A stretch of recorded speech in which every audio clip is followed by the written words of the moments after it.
Bonjour à toutes et à tous, bienvenue pour ces guidances du mois de mai 2024. On va regarder les énergies pour votre signe astro sur ce mois de mai au niveau pro, au niveau relationnel, voir un petit peu dans quelles énergies vous allez être, ce qui va vous aider, quels vont être vos objectifs, ce qui va falloir peut-être dépasser pour certains. Bien sûr, ça reste une approche générale, donc vous vous y identifiez ou non. Voilà, prenez uniquement si ça vous parle. Allez voir votre signe ascendant, votre signe lunaire. Ça peut vous apporter des compléments, puis essayer de faire un petit peu votre propre adaptation de toutes ces énergies et voir un petit peu comment ça vibre pour vous. Et puis, si ça ne vous parle pas, vous laissez de côté. Si vous souhaitez développer par le biais d'une guidance personnalisée, vous avez mon mail qui apparaît en bas de cette vidéo, lililataro@yahoo.com. Je fais toujours une approche préalable avant notre premier échange pour voir si je cerne bien votre situation. Donc, si vous me contactez, c'est par mail, c'est pas sur YouTube, parce que je vois que des fois on met des petits commentaires, mais voilà, YouTube n'est pas vraiment le lieu d'un échange privé. Donc, sur mon mail, vous me donnez prénom, date de naissance, le domaine, c'est pro, c'est sentimental, c'est financier, pas de santé. Sans plus d'éléments, sans me poser de questions, parce que parfois dans vos questions, il y a déjà des éléments sur la situation actuelle, et j'aime bien pouvoir partir de zéro pour voir si justement je cerne bien vos préoccupations actuelles, vos questionnements actuels, et pour voir si notre échange du coup va être pertinent ou non. Voilà pour le préambule. Alors pour ce mois de mai, on va utiliser le tarot Santa Muerte. Ça faisait un petit moment que je ne l'avais pas utilisé pour des guidances, me semble-t-il. Donc voilà, ce sera lui qui nous guidera sur ce joli mois de mai. On se retrouve tout de suite pour votre tirage.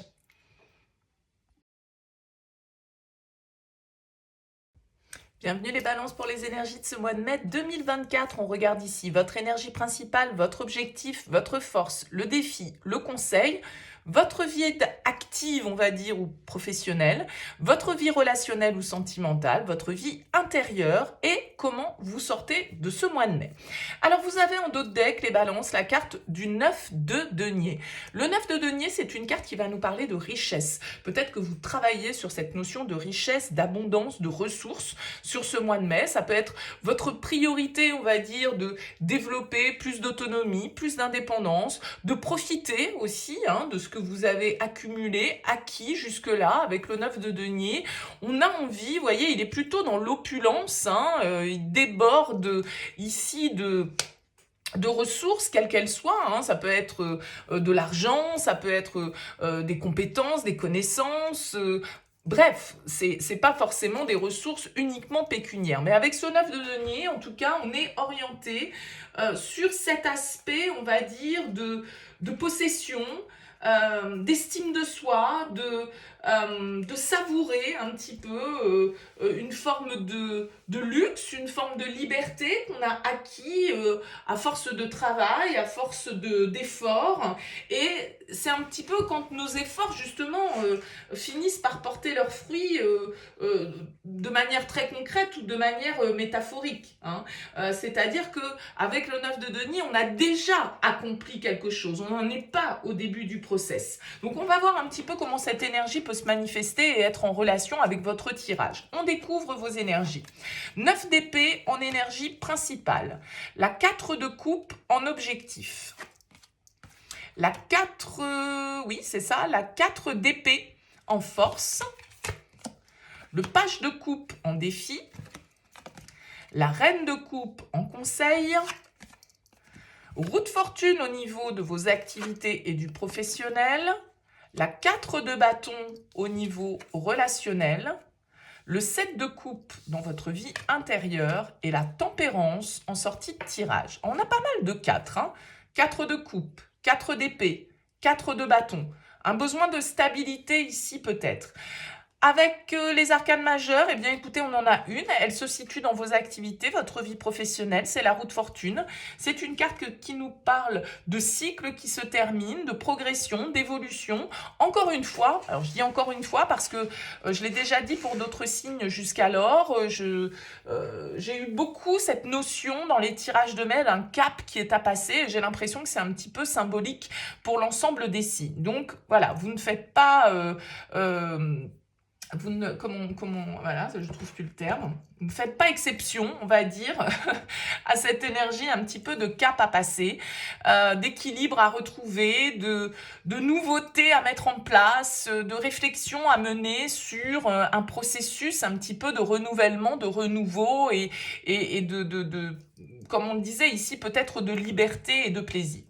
Alors, vous avez en énergie principale ici la 9 d'épée. Alors, oui, j'ai même pas regardé. Si vous avez des épées, vous avez des coupes, vous avez un bâton et un petit peu de denier. Donc, vous avez un tirage qui est assez équilibré. La 9 d'épée en énergie principale, elle peut nous dire quand même que, encore un 9 ici, vous êtes en train de cogiter par rapport à une situation. La 9 d'épée, c'est une carte de mentalisation et d'excès de mentalisation, puisque la 9 d'épée nous fait sombrer parfois un petit peu dans une forme de négativité, d'accord ?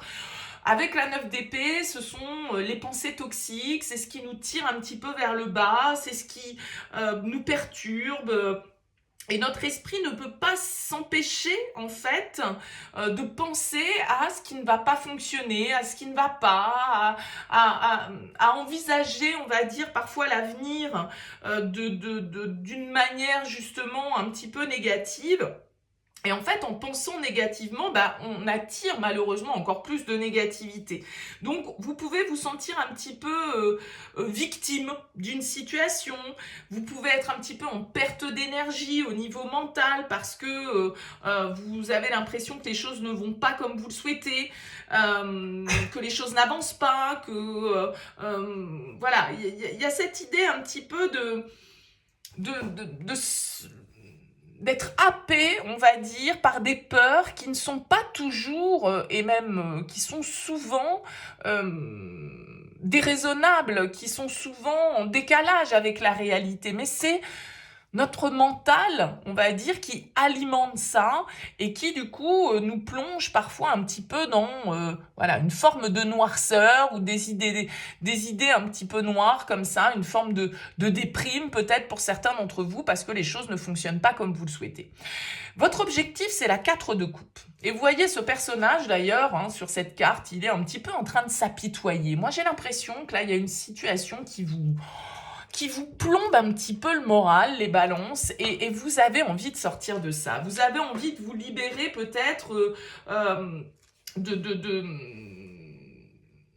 comment dire, d'une forme d'inertie face à laquelle vous êtes. Mais une inertie de vous-même peut-être parce que vous n'osez pas agir et que vous ne savez plus trop ce qui vous plaît, ce qui ne vous plaît pas.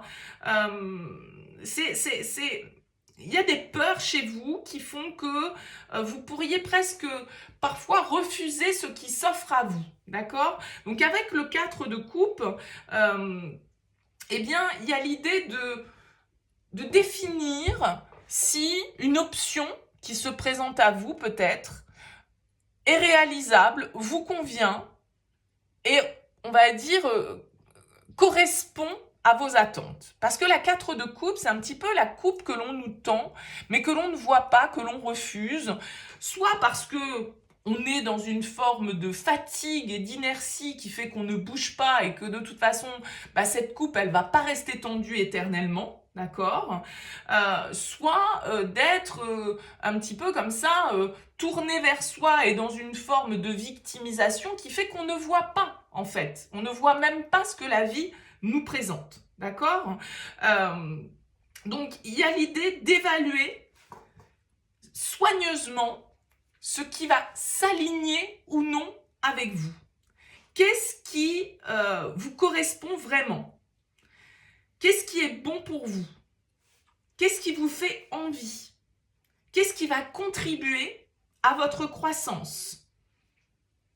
Qu'est-ce que vous attendez en fait de la vie et des opportunités que vous souhaiteriez voir peut-être émerger autour de vous ?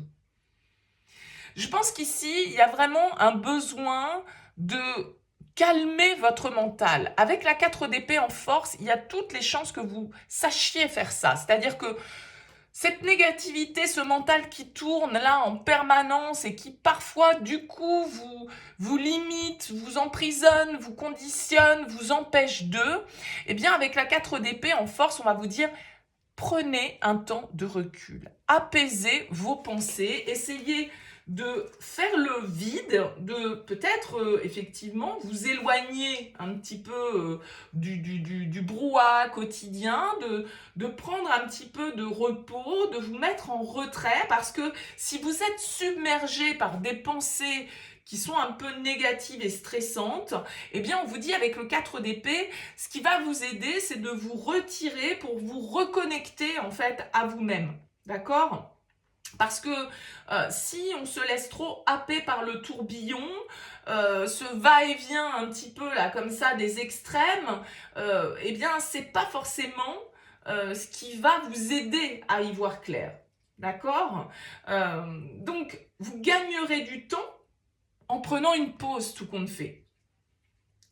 Parce que cette pause, elle va vous permettre d'avoir une vision plus sereine, plus saine du monde qui vous entoure et peut-être des opportunités que vous devez saisir ou refuser. Ça marche dans les deux sens.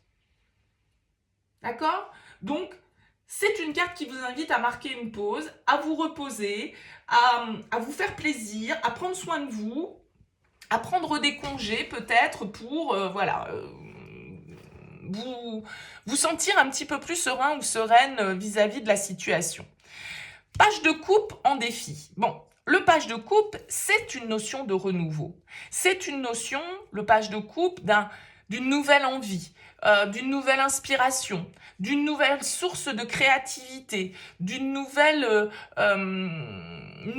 étape émotionnelle qui se présente à vous. Mais cette carte, elle vient en défi. Moi, j'ai l'impression, en fait, là, les balances, qu'il y a quelque chose de nouveau qui se présente à vous, mais que cette nouveauté, elle vous fait peur. Et que vous ne savez pas si vous devez saisir cette opportunité ou pas. Cette nouvelle possibilité vous stresse, provoque des angoisses chez vous. D'accord ?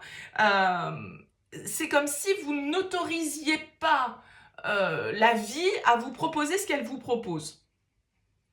Donc, il y a un manque un petit peu de motivation, entre guillemets, parce que vous n'osez pas vous laisser porter par votre sensibilité, par vos ressentis, par l'imprévu, par l'imprévisible, et du coup, voilà, il y a peut-être comme si vous vous sentiez un peu en manque d'inspiration, les balances, sur ce mois de mai. D'accord ? Que vous aviez l'impression d'être un petit peu éteint. Je pense qu'avec cette reine de coupe en conseil, on vous dit, mais connectez-vous à votre cœur, à vos ressentis. Laissez un petit peu ce mental intrusif de côté et connectez-vous au ressenti. Qu'est-ce qui vibre pour vous ? Que vous dit votre petite voix intérieure ? La reine de coupe, c'est vraiment quelqu'un qui est connecté à sa sensibilité et à son intuition. Donc la reine de coupe en conseil, ça peut être quelqu'un autour de vous vers qui vous tournez, pourquoi pas un signe d'eau, cancer, scorpion, poisson, quelqu'un qui va pouvoir vous guider, vous écouter, être bienveillant vis-à-vis de vous et vous apporter du coup une forme d'apaisement et de sagesse vis-à-vis de votre situation. Mais bien évidemment que cette reine de coupe, ça peut être vous aussi, c'est-à-dire cette reine qui se connecte vraiment et qui plonge en elle-même pour comprendre, d'accord ? Parce que cette reine de coupe, c'est celle des émotions. Et elle est en phase avec ce qui se passe en elle. Et elle se connecte à ses sentiments, à ses émotions. Bien sûr que ces émotions, elles ne sont pas toujours calmes et paisibles. C'est pas ça. Mais en tout cas, même s'il y a des jours de tempête, eh ben, il y a aussi des jours de calme. Et tout compte fait, il y a cette idée un petit peu de vous enfoncer un petit peu plus en profondeur dans votre océan intérieur pour découvrir un lieu peut-être un petit peu plus calme et paisible, d'accord ? Pour observer vos émotions avec un petit peu plus de maturité et de recul sans vous laisser embarquer par les peurs et les angoisses. Peut-être que ça se passe au niveau professionnel pour vous, vous avez la roue de fortune. Je le disais, il y a beaucoup cette notion de cap à passer sur ce mois de mai pour beaucoup de signes, en tout cas quasiment 100% des signes que j'ai fait jusqu'à présent, et vous devez être le 7e ou le 8e. La roue de fortune, elle nous indique les changements. Elle nous indique une fin de cycle symbolique, une étape qui est à franchir, à passer, mais c'est aussi les cycles de la vie, la roue de fortune. Et les cycles de la vie, c'est pas toujours ce que l'on maîtrise, parce que la roue de fortune, il y a un côté hasard, d'accord? Il y a un côté justement un peu destin. Bon, donc la roue de fortune, c'est les hauts et les bas, c'est les bons cycles et les mauvais cycles. On ne vit pas dans le monde des bisounours, on ne vit pas que des cycles positifs. Il y a des moments de notre vie un petit peu plus compliqués à passer, et peut-être que vous êtes dans un de ces moments de vie avec ce 9 d'épée, c'est-à-dire que voilà, il y a une source de stress dans votre vie, il y a quelque chose qui crée des peurs, qui crée des angoisses, et peut-être que c'est votre avenir professionnel qui vous angoisse ici, peut-être que c'est votre sécurité matérielle, financière, votre indépendance, votre autonomie. Peut-être que voilà, vous hésitez à entamer une nouvelle étape de votre vie professionnelle, à accepter une opportunité. Voilà, ça peut être vraiment dans cette symbolique pour vous les balances. Mais la roue de fortune, en tout cas, elle va nous indiquer qu'il y a de grandes possibilités de changement. D'accord? C'est... en fait, cette carte, elle nous rappelle que rien n'est immuable. Tout change, tout évolue. D'accord? Donc, c'est un tournant de vie, peut-être pour certains d'entre vous au niveau professionnel. Et parfois, les changements que la vie nous présente ne sont pas toujours ceux qu'on attendait. Et parfois, ces changements, effectivement, génèrent des peurs, génèrent du stress. Mais en même temps, c'est aussi l'idée que, voilà, ces tournants, c'est aussi pour nous faire avancer. Donc ça sert à rien d'y résister, il vaut mieux essayer de voir ce que ces changements vont nous apporter de positif plutôt que d'anticiper tout le négatif qui pourrait y avoir derrière.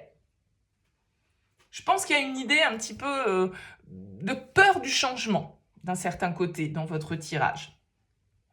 Au niveau relationnel, on a la 4 de bâton.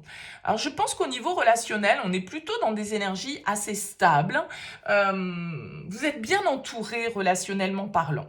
Il y a des gens sur lesquels vous pouvez compter. Il y a des gens qui vous soutiennent. Il y a des gens avec lesquels vous pouvez partager vos victoires. Il y a des gens avec qui à qui vous pouvez demander de l'aide, à qui vous pouvez demander du soutien. La 4 de bâton, elle nous parle de contrat, elle nous parle d'engagement, elle nous parle de réussite. Et pour moi, elle nous parle aussi souvent, en tout cas c'est comme ça que je la ressens, cette carte, comme un environnement qui nous est favorable pour construire et pour se sentir bien. Donc j'ai l'impression que c'est pas forcément au niveau relationnel que les choses se passent pour vous, parce que au niveau relationnel, vous êtes entouré de personnes qui vous ressemblent et qui vont dans le même sens que vous et avec lesquelles vous pouvez vous engager symboliquement ou concrètement avec ce 4 de bâton. Donc il y a plus de chances que ce soit au niveau professionnel. Vous êtes a priori avec ce 7 de coupe dans votre vie intérieure peut-être un petit peu perdu, peut-être un petit peu confus en fait face aux options qui se présentent à vous. On le disait, il y a une opportunité peut-être qui est là et vous ne savez pas si vous devez la saisir ou pas.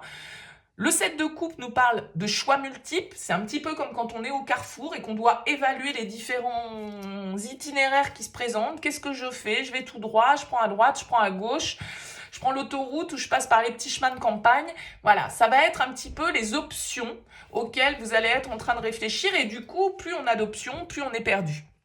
Donc vous pouvez être un petit peu dans une forme de confusion intérieurement face à un choix, face à une direction à prendre.